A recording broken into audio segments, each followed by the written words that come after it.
Vasaros studija.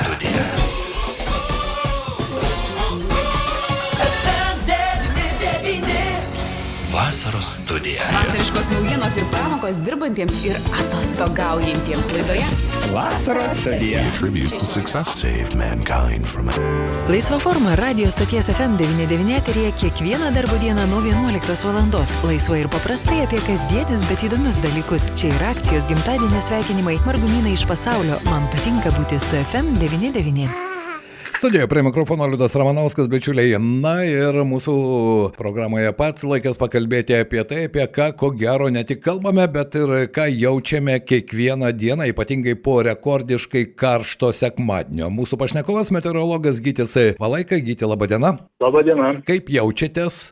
Karšta, kaip ir visiems turbūt daugiabučių gyventojams, sodybų gyventojai šiaip džiaugiasi, kas prie miško gyvena, ten kažkur prie miškelių, kur daugiau pavėsio, sako labai gerai, mačiau. Tai čia labai irgi priklauso, kas kur gyvena turbūt. Taip, be jokios abejonės, mieste ten, kur trinkelių ir betono kur kas daugiau, be jokios abejonės ir temperatūrų pojūtis yra kiek kitoks. Štai jūs padarėte vakar rekordinę dieną. Beje, Druskininkuose temperatūra buvo 36 ir 30, jeigu neklystu. Tai buvo rekordinis karštis. Padarėte įdomų eksperimentą. Galbūt šiandien galite šiek tiek papasakoti eksperimento esmę, nes rankose turėjote gana įdomų prietaisą. Taip, tai kas matė, kas nematė, putėlį pamatavau temperatūrą su spinduliniu termometru, tai toks prietaisas, kuris skirtas matuoti paviršių temperatūrą, nes, kaip žinia, paprastai matuojam oro temperatūrą, bet galima kartais matuoti ir paviršius. Tai va, čia būna žmonės prie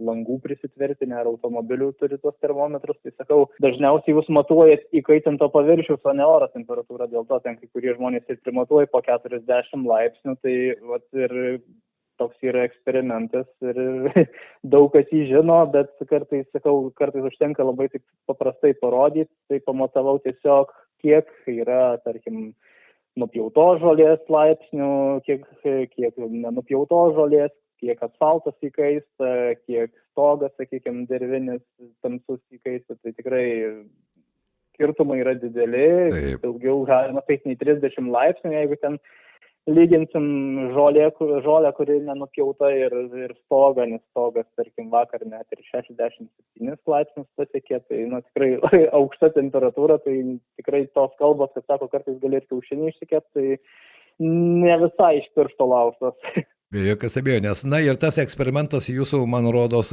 Gyti dar kartą parodė, kad žaluma, medžiai, iš tikrųjų, tai yra ta terpė, kuri, na ir kiekvienas galime pajusti štai ir šiomis dienomis, kai rekordinės temperatūros, atsistok į pavėsį po medžio lapyje arba atviroje erdvėje ir skirtumas netgi jutiminis yra labai labai stiprus. Taip, skirtumas labai didelis. Jeigu nematė žmonės, tai galiu trumpai pasakyti, kad ne viena augalyje, aišku, augalyje tai tikrai veikia kaip besintojas netgi aplinkos, tai buvo galima matyti, kad jeigu aplinkos oro temperatūra ta foninė 33-34, tai pamatavus žolės aukštos temperatūrą, tai yra maždaug 32-31, tai tikrai net ir vėsina aplinką, o ant asfalto tai po 40-50 laipsnių ir net daugiau gali būti, tai ir dar spalva labai priklauso, jeigu, sakykime, žmonės mėgsta tamsesnės spalvas, tai jie gali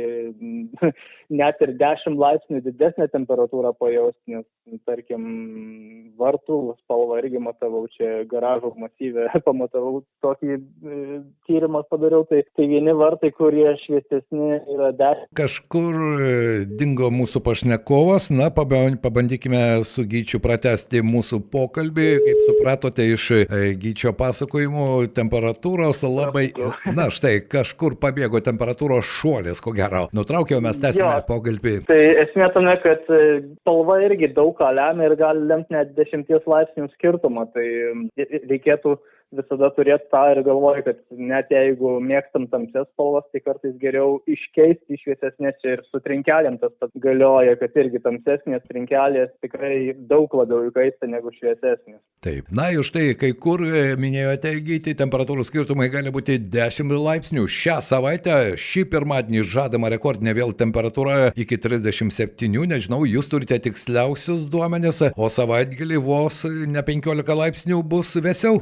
Taip, šiandien dar labai karšta diena, po to antradienis, trečiadienis, čia pietryčiuose, pietuose dar irgi pakankamai, sakyčiau, labai šilta, arti 30 arba gal ir 30 pasieksim, bet vis tiek jau šiek tiek keletą laipsnių gaiviau, o tas jau toksai dar didesnis atvėsimas ateis maždaug nuo ketvirtadienio ir net jau savaitgalį gal net kažkas ir sušals, nes bent jau dabartiniai skaičiavimai rodo, kad gali ir 20 laipsnių nesiekti dieną, tai tikrai tokie dideli kontrastai nuo labai karšto iki labai vėsaus oro. Taip, be jokios abejonės ir tai ko gero veikia mus kaip gyvus organizmus, tokie temperatūrų šuoliai tikrai geros sveikatos ko gero neprideda, bet ar po vakar rekordinio sekmadienio pirmadienis taip pat gali būti rekordinis pietų Lietuvoje? Taip, bent jau dabar prieš skambutį pasižiūrėjau, kiek čia aktyviai tas šilimas vyksta, tai šiandien tikrai sparčiau kyla ta temperatūra, tai tikėtina, kad dar šiek tiek karščiau, ten galbūt 10 laipsnio dalimis, bet irgi bus panaši temperatūra, tai vakar buvo 36,3, tai šiandien galbūt ir arti 37 jau bus. Aišku, pamatysim, kaip ten sušilus, bet tikrai kol kas potencialas toksai, kad šylam šiandien sparčiau negu net vakar. O tas galutinis rezultatas, kiek ten jau to karščio bus, tai bus aiškus galbūt tik tais, kokie 6 vakaro, nes, tarkim, vakare tai irgi temperatūra dar iki 5-6 vakaro, jinai kilo daugelį vietovių ir po to jau tik tas vėsimas nuo kokių 7-8 vakaro pamažu prasideda. Tikrai labai vakarai irgi karšti, tai čia ir prie ežero, kas nori važiuoti, tai sakau, nebūtina važiuoti vidurdienį, kada saulė pati ten ta pavojingiausia, kaitriausia, gali labai stipriai nusvilti, tai užtenka ir vakare, to karščio pilnai užtenka. Taip, kokią 8 valandą vakaro pats tas pasinerti ir atgaivinti save, juolab, kad ir iš esmės pastarosios naktys, jas Gyti galima pavadinti jau tropinėmis naktimis, nes temperatūra žemiau 20 laipsnių nekrenta. Ne visur tos tropinės naktys buvo, tarkim, Alytuje nebuvo tropinės formaliai nakties, paryčiais vis tiek dar nukrenta žemiau 20, bet, tarkim, pamario krašte tai buvo net ir rekordas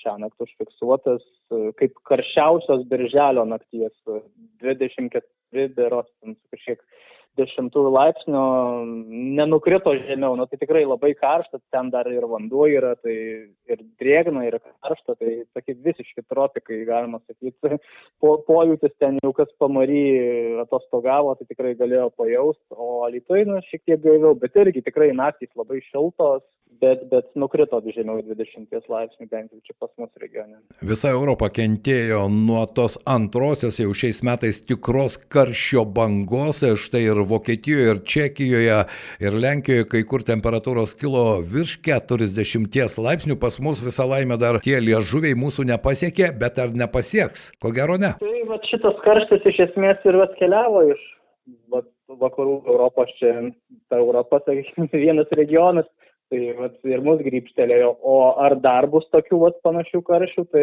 visko gali nutikti. Čia vasara dar prieš akis, visi 2 mėnesiai, tai tikrai galim visko sulaukti. Gyti, jūs visada žinote tiksliausias prognozes, nors ne vieną kartą mums esate sakę, kad daugiau 2-3 parų į priekį prognozuoti, ko gero yra ne visada tikslu. Kaip pats saugotės nuo tokio karščio? Aš pats turiu ventiliatorių ir stengiuosi dieną langų netidaryti, kadangi daugiabutį gyvenu.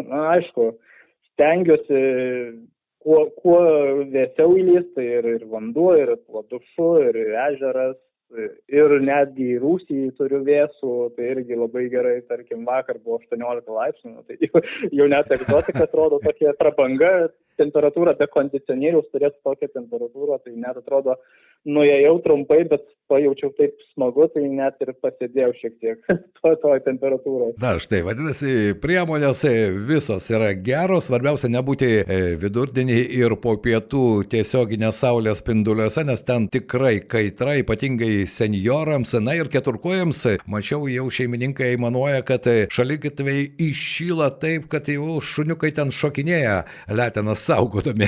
Taip, tai ypatingai gyvūnam, tai reikėtų pagalvoti, nes aš vakar lygiai to eksperimento metu paliečiau lanką paviršius, asfaltas, bituminę dangą, tai neina laikyti daugiau keletą sekundžių, tai kaip labai karštas radiatorius žiemą, tai tikrai reikėtų pagalvoti ir jau su gyvūnėliais, jau jeigu vedžioja kažkas, tuo karščiausiu metu galbūt, tai tikrai jau tik pavėsį ir niekur kitur neleisti to gyvūno, nes tikrai gali nukentėti, nudegti, nes nejuokas. Iš tikrųjų, jeigu arti 70 laipsnių paviršiaus temperatūra, tai reikėtų įsivaizduoti. Na štai tokie karščio pliūpsniai, kaip juos galima pavadinti, arba karščio bango šiais metais, galbūt ir tiems, kurie miestą prižiūri ir trinkelizuoja, asfaltuoja, turėtų irgi duoti tam tikrą signalą gyti, kad kalbant apie ateitį, o specialistai teigia, kad štai tokių karščio bangų ateityje gali būti dar daugiau, kad vis dėlto ta žaluma jį kažkiek galėtų amortizuoti ir planuojant vienokius ar kitokius statybos ar rekonstrukcijos darbus, į tai tikrai reikia atkreipti dėmesį. Taip, tai čia ir aš, ir kiti meteorologai, klimatologai atkreipia dėmesį, ir kiti specialistai apželdinimo, jau kas irgi mato ir tuos skaičius, informaciją, duomenis turi, tai tikrai, jeigu tik galima, tai tikrai geriau palikti žolę, negu trinkelėm išdėti, nes gal tos trinkelės galbūt vizualiai kažkiek gražiau, bet ta žaluma tai tikrai ir vėsina, ir gaivina, ir sugeria lietaus vandenį. Taip. Daro daug darbų ir kartais gal net nesusimato žmonės, kad trinkelės tikrai nėra tas pats geriausias sprendimas ir jeigu tik įmanoma, tai jau geriau išlaikyti žolytę, krūmus, medžius brandžius. Irgi čia apie medžius būtų irgi galima atskirai kalbėti, kad brandus medis daug daugiau darbo nudirba negu tas mažas medelis, jisai, kuris šešėlio beveik neteikia ir nevėsina aplinkos. Vėlgi čia apie miestų planavimą irgi ne vienas žmogus yra pasisakęs, tai aš iš esmės galiu tik pritarti jau iš temperatūrinio fono prizmės. Taip, jūs prakalbote apie medžius, o štai Druskininkai buvo pripažinti ten, kur buvo vakar rekordinė karščio temperatūra, pripažinti Europos medžių miestų. Pirmasis toks įvertinimas Lietuvai. Irgi įdomus faktas. Taip, bet Druskininkai pietiniam pakrašty, tai irgi jau čia dėl geografinės, tai iš esmės tos lokacijos pietinis pakraštys, tai dažniausiai Druskininkus dėl to ir grįžtam nuo tos pačios šilčiausios oro masės, tai dėl to ir Druskininkai, Varėna, net ir Alytus, čia iš esmės dažniausiai jau kai būna tie rekordai, arba apskritai jeigu žiūri aukščiausią temperatūrą, tai čia tas regionas mūsų dažniausiai ir sulaukia karščių ir kaitrų ir statistiškai jau net žiūrint. Gyti, šiandien noriu padėkoti Jums ir labai trumpai 4 sakiniai artimiausių parų oro prognozės iš meteorologo Gyčio Valaikos. Tai atvėsimas laukia, tai tiesiog jeigu norit pasimėgaukit vis dar tų karščių, nes po to jau savaitgalį nepavyks jau tokia šiluma pasimėgauti ir dažniau palis. Baigsis tokie tropiniai orai. Bent jau kol kas, nes minėjote, kad vasara dar 2 mėnesius trūksta, tai sulaukti visko galime. Taip, sulaukti galim visko tikrai. Ačiū, šiandien meteorologas Gytis Valaika ir jeigu bičiuliai nematėte jo eksperimento, užsukite Orai ir klimatas Lietuvoje arba radio stoties FM99 Facebooko paskyrą ir patys įsitikinsite, kągi reiškia žalia danga ir betono trinkelės ar metalinis paviršius. Gyti, ačiū labai, neperkaiskite saulėje, dažniau Rusija laiką leiskite. Kitų kartų. Iki. Vasara turi savo garsą. Tai koncertų ritmai, miestų švenčių šurmulys, vaikų juokas, geros emocijos ir žmonių istorijos. Šią vasarą FM99 būsime ten, kur skamba muzika, kur verda gyvenimas, kur kuriami gražiausi prisiminimai. FM99 vasaros studija.